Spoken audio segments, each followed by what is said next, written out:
so in this video, we're going to review Bleach Volume 1, Chapter 1. So this is just what I got out of it. It's going to be a review and it's going to be a spoiler. So if you have not read this yet, I recommend you going reading that now before you actually watch this video because I'm going to have spoilers in it.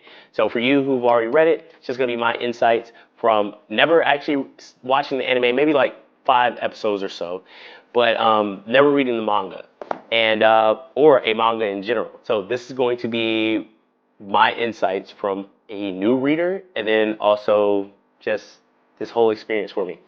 I will be referencing some of the notes that I have here, so that way we can stay on task and on track, and I don't really miss anything. But yeah, so from the jump, you see that Ichigo, he's basically this kid that he's not afraid of anybody, basically, because he runs into these young hoodlums or street punks, basically, if you want to call them that. I said hoodlums. That's like an old man. Oh, you little hoodlums. But anyway, he runs into these street punks, and basically he kicks one of them in the face, and they're just like, how did he take out little something? They're just like off-brand street rapper names, basically, that he gave him. But they're like, oh no, little Meech. It's hilarious, this whole interaction, especially once I figured out actually how I was supposed to read. Mind you, I knew you started from the back. I knew you started on the right side of the page, but I did not know that you also read from the right side to the left side of the page. So once I got that, then everything started to make sense, and it started to become funnier to me. So you see Ichigo, he gets into this little scramble with these street punks, and he's doing it in a way to where you see that he is not afraid of these guys. He can take out anybody, and also he does it with a sense of humor. So that's always fun as well. But you would think that he's doing it and he's being arrogant, but in the same breath, he's also doing it because the ghost that he can see, pretty much her sight was being pretty much tampered with, and they were disrespecting her sight, her grave sight. So she requested him to get rid of the street punks that were pretty much around there. So he did it for her, and then also he was going to come back and give her some more flowers or whatnot because of her flowers that got knocked over. So now we're going to the next scene, and then they kind of give us a little insight that he could always see ghosts when he was growing up, and it was from the day he was born, really, that he could see ghosts. So we get to the house, and this is where the fun starts. Walks in the door, dad like knees him, kicks him in the back. It is hilarious. It says like, you were supposed to be home at this time. So now we see this interaction that's going on with him and his dad, and the fun that they have between each other. Well, fun in our eyes, but to Ichigo it's annoying because his dad is being immature. And then you see his 2 sisters. You got Yuzu, which is like the mother figure, and then you got Karen, which is more like the black sheep of the family. Kind of like she doesn't really care about anything, but as the story goes on, we see that she actually does care a lot when it comes to certain things, and especially like serious situations. But and they're just like, oh my God, like leave him alone. And then they start explaining a little bit more about him being able to see ghosts, his dad not being able to see ghosts. I want to say Yuzu can't see ghosts either. And then also Karen, she can actually see ghosts, but she denies it because she really doesn't care to be able to do that. And then, the whole interaction makes Ichigo go upstairs because he pretty much doesn't want to deal with it anymore. And Yuzu's just like, oh my gosh, like now I made this dinner and now he doesn't even want it. So he ends up going upstairs, and the dad is just like, oh, what happened? She's like, well, you're annoying him. He's already dealing with enough because of he's able to see ghosts more often now than he did before. So to me, like looking further ahead in the story, this kind of means that he's maybe developing more of what I find out in this, that more spirit energy, and more of a presence, to where now he's attracting more ghosts or more holes, really, and potentially as we see more hollows, and I'll explain the holes and hollows if you already read it, of course you know. If you're listening to this for the first time and you never read it, you never saw the anime, then okay, well, I'm giving you some insight, so maybe you can go and see it yourself. And then also pardon my voice because I am still getting over a cold, but continue. Goes upstairs. And now his dad is downstairs with his two daughters, and it's just like, oh, he never talks to me about those things. And then it's just like, yeah, you're a 40-year-old man, but you're also like, you have the maturity of like a teenager. But then he talks to the memorial of his wife and saying, our kids don't respect me and all this jazz. So we go upstairs, fast forward, here's Rukia coming into the window and just like, it's nearby. Uh, I can sense it. And, and then freaking Ichigo is just like, what the, who the, and he kicks her in the back. And it's just like, she has no clue. First of all, she didn't know that she could be seen by him. So that was hilarious to me. So she kicks him in the back. He kicks her in the back. It's just like, you can see me and you kick me. Like, stop yammering. Heck yeah, I can see you. And so he does that to her. Then right after that, his dad comes in the room and says, quiet boy, stop jumping around up here. And kicks him in the back. So there's a lot of back kicking going on since he entered the house. But it makes it so funny. But then Ichigo goes there and gives like this tiger uppercut knee. Well, I said tiger uppercut, but this tiger knee. If you ever played Street Fighter, you know my reference here. And it's like they have this like Street Fighter thing going on back and forth. But then he kicks his dad out of the room, and his dad is so immature. He goes outside the room and uses out there. He's just like, Ichigo hit me. And it's just like there. And he's such a child, such a man child.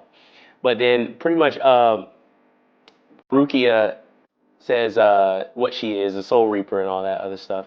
And then they hear this noise going on. Well, they hear the noise going on downstairs. And she's trying to figure out what's going on. But okay, that's where we are. So she's trying to figure out like what's going on with all the noise that's going on downstairs. But then Rukia ties up Ichigo with this pretty much this spell, and he can't get up. And they continue. They hear more noise going on downstairs. Oh no, I'm kind of jumping around the wrong part. Okay, so my fault. Let's reverse. So that spirit that he saved earlier in the story from being disrespected ends up getting eaten by this hollow. So the hollow eats, and then it's like pretty much tracking Ichigo. If we like look at it correctly, it's tracking Ichigo. And I didn't realize that my first read around, but once I read it over again, I'm just like, oh, okay, that's what happened. That's what's going on. It's tracking Ichigo, and it's pretty much his energy, his spirit energy, or soul energy that he can sense. So they get he's tied up now. Ruki is in the room explaining this whole entire thing, what hollows are and what holes are. And we see that holes are just pretty much spirits that got lost and they didn't get have the spell cast on them to be liberated to the soul society. So they're basically like lost spirits. And then hollows are pretty much spirits that are they're lost spirits as well, but they also may have gotten eaten by a hollow and lost their soul, and they're in pain, so they eat other holes and they eat human spirits in order to fill that hole in their heart. So now we have the idea of what a hole and a hollow is, but then we also get this little insight, which is hilarious when she's explaining this whole entire thing. She's explaining it with these funny little cute pictures that you would see a preschooler may draw of a bunny and like this little bear looking thing. It shows good spirit, holes, bad spirits, hollows. But yeah, and then she also draws a little mustache on it as you go. So you already see their interaction throughout this whole entire thing. It's gonna be hilarious. But of course, we know once it gets serious, it gets serious. But you do this, and for me, what it did was kind of make it in this situation where you have a spirit that's pretty much eating other people's spirits, humans and hollows, holes. That is, you have a serious situation that's going on, but then you have this fun dynamic that's happening between them, and then you're explaining them with these pictures. It just makes it less intimidating to think about when you view it from that standpoint. So it kind of like breaks the tension between it being a serious situation, very dark, and this lighthearted, fun drawings, comedy type of thing. So I like that dynamic in it. and it makes it more exciting than it being so serious the whole entire time, because you jump from seriousness to this fun little interaction between the drawings and her explaining the whole entire situation to Ichigo here. So then they hear and sense the whole entire thing that's going on downstairs. And this is the funny part. Well, not the funny part, but they sense what's going on downstairs. He senses it more, so we're able to see his powers develop right then and there, or the powers that he does have at the moment.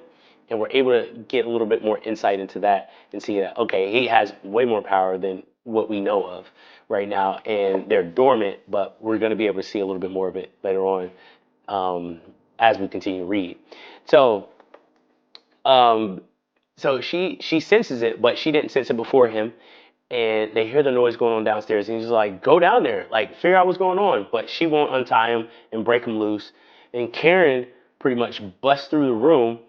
And when Karen busts through the room, or actually she's in the hallway, after Rukia goes out and opens the door, and she sees inside of the room, and this is the crazy part to me when she said, "Dad's back exploded," and I'm like, they're gonna kill this man's dad from the jump. This is gonna be very dark. So I'm like, Dad's back exploded. Okay, he's dead. So now who else is gonna die? And then Ruki is on the ground, bloodied up, and now she passes out. I'm thinking she's dead too. I said Karen, right? That passed out. But Rukia pretty much tells him that, hey, like, she just passed out. She's not dead. And Ichigo just like, I gotta figure out what's going on. And he tries to break loose of this spell, and she's just like, stop, you're gonna rip your. Basically, he would rip his soul apart if he wasn't powerful, but then he ripped it apart based off of his own will. So we know that he has an untapped amount of energy that is way beyond what she expected. So yeah, we see that Ichigo got some power behind him that it's gonna get explored even more as we go and as he develops. So he breaks loose of this. He goes downstairs. He sees this monster. He sees the dad on the floor. He sees this huge monster, and he thought, which is the Hollow, and he thought that the Hollow would just be like this human thing. So him thinking that the Hollow was just going to be this whole entire human, like completely threw him for a loop. But he still goes after the Hollow with, I want to say it was like a baseball bat, to free his sister Yuzu that the Hollow has captured. And of course, he doesn't do anything to the Hollow. The Hollow slaps him like he's a rag doll, basically throws him across the room. And then Rukia comes in, slashes off the Hollow's arm to free Yuzu. And basically, once the Hollow slashes off Yuzu's arm, he's yelling at it. And then Rukia pretty much tells him, like, hey, you know, the Hollow came here because of you, really. Like, if it wasn't for you, like, the Hollow wouldn't actually be here. So now he's just like, oh, woe is me. I can't believe this. And he pretty much tries to sacrifice himself to save his family. And great, right? So heroic of him. But at the same time, it's just like, do you even think that through? So now we see more of his character. He's kind of just like bullheaded, and he'll just like jump into anything. We see without even really thinking about what he should possibly do, or a game plan, or a strategy, or thinking that he's not specifically a strategist. At least at this point, he's not a strategist that we see.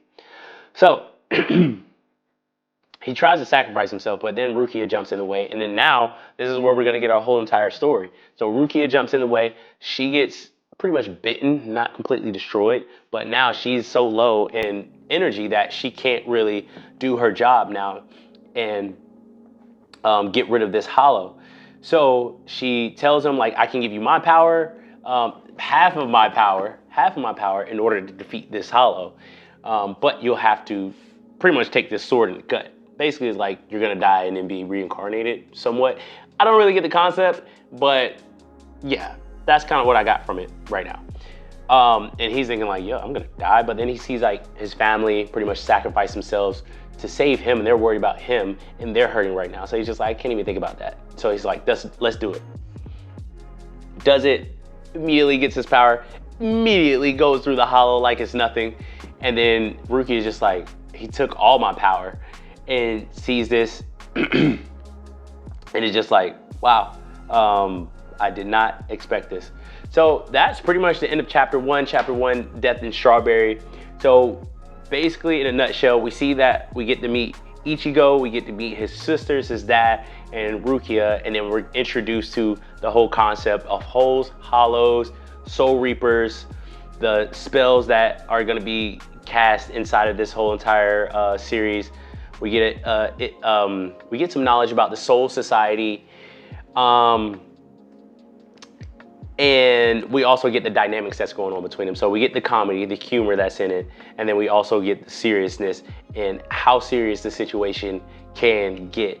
So we know the danger, but then we're also relieved of that tension and danger with the comedy between the two.